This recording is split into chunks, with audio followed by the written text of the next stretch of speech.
পর্তুগালে একটি রেসিডেন্ট কার্ডের মূল্য বাংলাদেশি টাকায় 2.5 কোটি টাকা। আপনি নিশ্চিতভাবে ভুল শুনেননি, সঠিক শুনেছেন।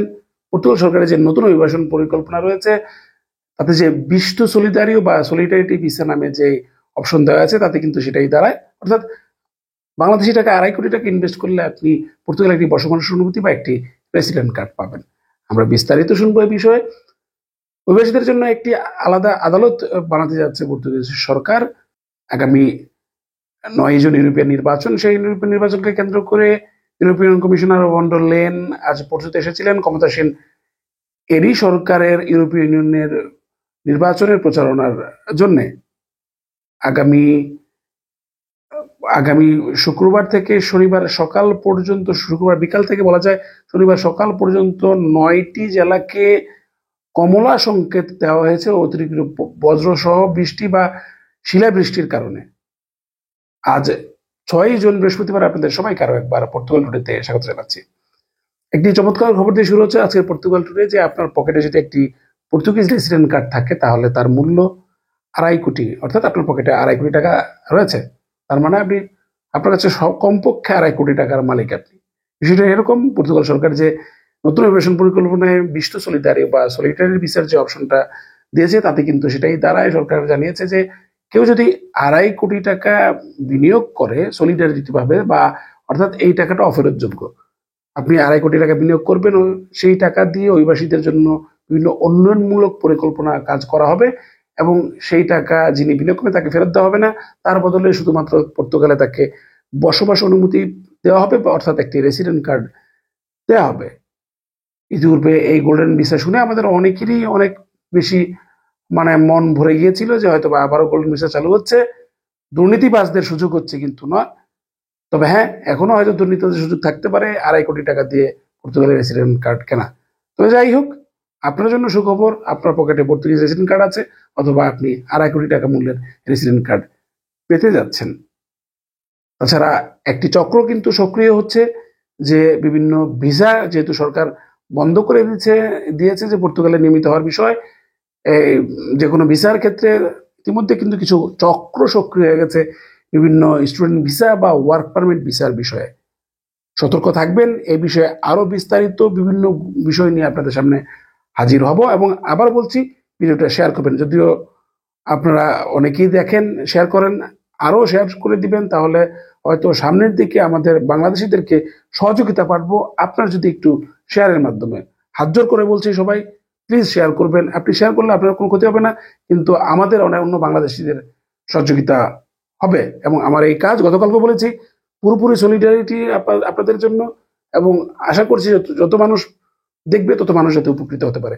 যাই হোক, সেক্ষেত্রে হয়তোবা এই 2.5 কোটি টাকা শুনে আরো কিছু মানুষ উৎসাহী হতে পারে এবং হয়তো এর জন্য অনেক কিছু বিনিয়োগও করতে পারে, কেন 2.5 কোটি টাকা মূল্যের সেই পর্তুগিজ রেসিডেন্ট কার্ড পাবে। এদিকে পর্তুগিজ সরকার অভিবাসীদের জন্য একটি সম্পূর্ণ আলাদা আদালত তৈরি করতে যাচ্ছে, যে এই আদালতটি ইতিমধ্যে বিচার বিভাগের সুপিরিয়র কাউন্সিল সরকারকে একটি প্রস্তাব জানিয়েছে এবং সরকার সেই প্রস্তাবটি গ্রহণ করেছে। এবং সেই আদালতটির নামও হতে পারে যে ট্রিব্যুনাল দ্য মাইগ্রেশন ইয়াসাইলো, অর্থাৎ অভিবাসন এবং আশ্রয় আদালত। তো যাই হোক, সেই আদালতের কাজ হবে সাধারণত অভিবাসীদের সব ধরনের কাজ, অভিবাসীদেরকে আটক করা, তাদেরকে ফেরত পাঠানো, বা মেনর যারা কম বয়সী অপ্রাপ্ত বয়স্ক অভিবাসীদেরকে তার দায়িত্ব, বা সবগুলো বিষয়ই সাধারণত আদালতের দ্বারা হবে। আপনারা জানেন বিশেষায়িত বিভিন্ন ধরনের আদালত রয়েছে আমাদের বাংলাদেশে, আমরা দেখেছি সেই তেমনই একটি বিশেষায়িত আদালত করার পরিকল্পনা করা আছে। এবং বিশেষায়িত আদালতটি তৈরি হলে আশা করছি আমাদের জন্য অনেকটাই সহযোগিতা হবে এবং পর্তুগিজ সরকারের জন্য অনেকটা সহযোগিতা হবে। সুতরাং সেই বিশেষায়িত আদালতের ক্ষেত্রেও কিন্তু পর্তুগালে বিভিন্ন ধরনের অনিয়ম সৃষ্টি হচ্ছে, এবং সেই অনিয়মগুলো যাতে দূর করা যায় সেক্ষেত্রে সুতরাং সাধু সাবধান, যারা বিভিন্ন ডুপ্লিকেট প্রসেসের মধ্যে আছেন, আশা করছি সেই বিষয় থেকে দূরে থাকবেন, কেননা প্রতিনিয়ত কিন্তু ইউরোপের দরজা আমাদের জন্য বন্ধ হয়ে আছে, পর্তুগালের শেষ সুযোগটাও কিন্তু বন্ধ হওয়ার পথে। এদিকে আপনার 9 জুন ইউরোপিয়ান ইউনিয়ন নির্বাচন, সেই ইউরোপিয়ান নির্বাচনে European commissioner von der Leyen আজ পর্যন্ত এসেছিলেন সরকারি দল এডির নির্বাচনী প্রচারণায়। আপনারা জানেন যে ইউরোপিয়ান নির্বাচনে যদিও আমরা সবাই বাংলাদেশে ভোট দিতে পারবো, যারা পর্তুগিজ নাগরিক তারাই শুধু ভোট দিতে পারবে, এবং এই ভোটটাই খুবই গুরুত্বপূর্ণ। আপনারা যারা পর্তুগিজ নাগরিক রয়েছেন আমাদের বাংলাদেশে, আশা করছি আপনার ভোটটা প্রদান করবেন, কেননা ইউরোপিয়ান নির্বাচন গুরুত্বপূর্ণ, কেননা অভিবাসন বিষয়ে অনেক সিদ্ধান্তই কিন্তু অনেক গুরুত্বপূর্ণ।